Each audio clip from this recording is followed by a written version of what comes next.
Welcome back to your latest industry recap. Some big changes at Emirates, Airbus under pressure, and a new aircraft order. Want to begin with Airbus, who are facing an increasingly challenging task of meeting their 2025 delivery targets following performance emerging in June. According to Bloomberg sources, Airbus managed to deliver an approximate figure of 60 aircraft last month, and while on the surface 60 represents 2 deliveries on average every day, it is still falling short of what is required. Airbus would have needed to deliver many more than 60 planes in that last month to keep up the pace required to reach its annual delivery target, published at the beginning of this year. The plane maker specifically is targeting 820 aircraft deliveries for its commercial airplanes division, representing a rise from 2024 and every year prior as well. However, for Airbus, each year when unveiling its delivery target, the figure has often been met with skepticism from onlookers who doubt the plane maker's ability to reach this. The skepticism is spurred on by Airbus's track record, which following the pandemic has not seen it hit its delivery goal for the year, and is often forced to then go on to revise the figure, only to miss that revision as well. Therefore, pushing for 820 deliveries in 2025, again an increase from last year which they still were unable to hit, was met with a lot of external skepticism, and now the manufacturer will need a massive push for the remainder of the year to reach this.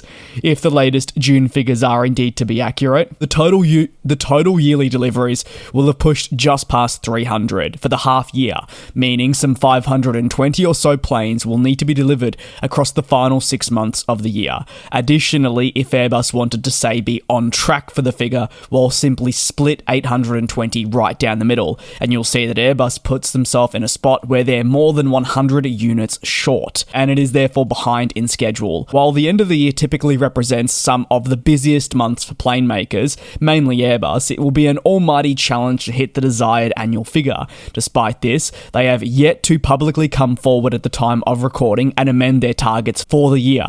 Typically, they make these changes earlier if required, but it has instead thus far looked to adhere to this target. For Airbus, falling short of delivery targets is nothing new, but as the months progress, it becomes increasingly challenging to overcome. 2025 was earmarked as another year of broader industry recovery, and while steps have been taken, many areas of the business remain under pretty persistent pressure.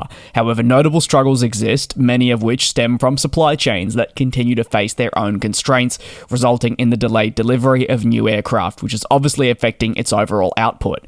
With timelines thrown out the window, Airbus has been unable to meet targets with its airline customers across all its families, resulting in its reported figures falling below what it had previously forecasted. While the delays stem from the likes of supply chains, I'm also looking towards engines, which have caused their own problems, and manufacturers facing their hurdles in getting the engines to Airbus. Then it goes on to the supplying of seats and fuselage parts, all of which affect the general delivery timeframe that is being put forward to airlines and mean that your delivery figures are simply not where they are intended, let alone the many production and increased delays we've seen over recent years.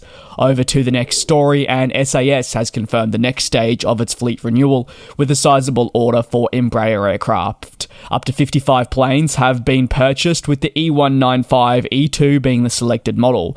The makeup of the contract includes 45 firm units, with additional options for 10 more should the airline wish to activate these. The landmark deal also represents the largest direct order by SAS from a direct manufacturer since 1996, certainly indicating the direction they want to head moving forward. Embraer will therefore be tasked with the role of renewing the fleet across a long-term period and bringing game-changing efficiency that the airline requires across its network. SAS says it's focused on growth at this stage, while also finding ways to reduce emissions and increase efficiency across its day-to-day operation. Therefore, a new commercial aircraft order has been necessary. SAS says the first aircraft deliveries for the E2 are expected to occur in late 2027. From this point forward, over the next 4 years taking us into early 2030, more E-jets will be delivered, delivered. At list price value, it is worth some USD 4 billion. However, as with all contracts, substantial discounts are often handed down, but those discounts are not publicly disclosed. With a strong focus on Scandinavia and Europe, the size of the E2, alongside its overall range, is deemed to be suitable to complement the existing structure that has been built up by SAS and to also fly across their network with a lower trip cost.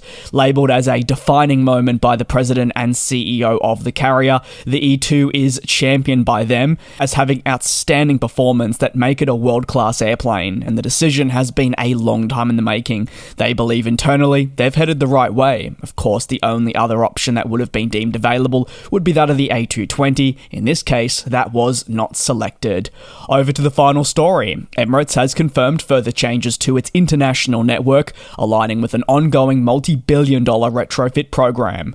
The Dubai-based carrier is deploying more of its retrofitted A380s and Boeing 777s to international cities as they return with updated cabins. The latest schedule changes, the carrier says, are in response to increased demand. Additionally, they have confirmed that they want to enable more passengers to enjoy the onboard experience that the retrofitted cabin offers, and that includes the new premium economy. For the latest schedule enhancements that Emirates will implement, all the relevant changes will come into effect from October 26th of this year and include the following. First, we'll see the ramp up of service to Milan in Italy with a third daily flight to launches EK101-102. The 777-300ER has been selected to operate this third flight. Next, Emirates states that its linked service between Buenos Aires and Rio de Janeiro, operated as EK247-248, has been enjoying a lot of sustained demand year-round, and as a result, this flight will become daily.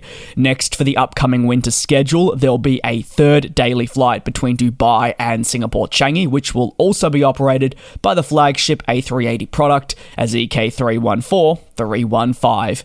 Emirates also confirms that it'll upgrade service to Shanghai on EK302-303 to the A380, representing quite the capacity increase from the 777-300ER. Don't worry though, Shanghai will also see on its second daily flight service by the 777-300ER and specifically the retrofit product, meaning that customers flying in or out of the city will have access to the latest onboard products.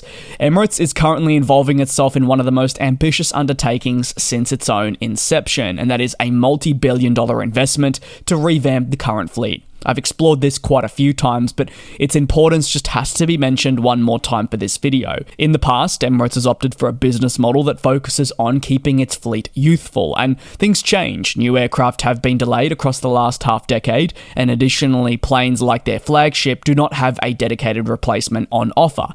And as a result, to mitigate capacity loss driven by the delayed aircraft and a lack of replacements, Emirates confirmed years ago that it would retrofit many of its jets.